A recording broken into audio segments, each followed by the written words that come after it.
I miei ricordi di infanzia sono alquanto sbiaditi. Lasciatemi tornare ai ricordi di Ortus e Sparas.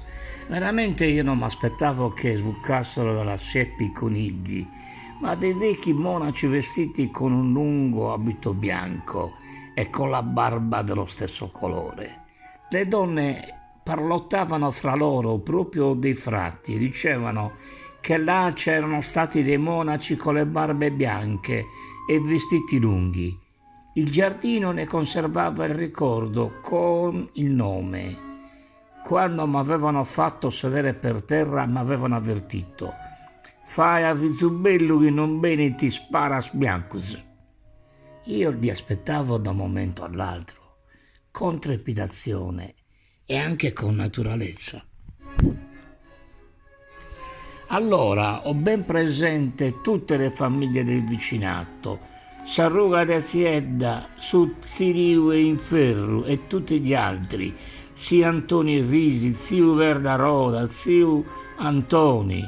Lo ricordo vecchio e magro, sempre ubriaco, sempre arrabbiato con la moglie, una vecchia fragile e indifesa che se parlava e rispondeva veniva menata.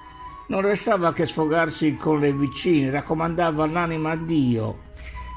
Zio Antoni tornava sempre nel tardo pomeriggio con la berretta rovesciata all'indietro, spingendo l'asinello davanti. Dopo aver venduto il carico di frutta nei paesi vicini, l'avevano fatto bere. L'asino saliva ai gradini di pietra che stavano davanti alla porta, ma giunto al vano di questa non riusciva ad entrare, in quanto le sgoffes erano troppo larghe. Allora zio Barori, che il vino rendeva cattivo perfino contro l'asino, dava dei colpi al bastone e cominciava a picchiare e urlare. L'asino faceva forza e passava, mentre la moglie veniva incontro gentilmente e per amore o per forza prendeva il resto.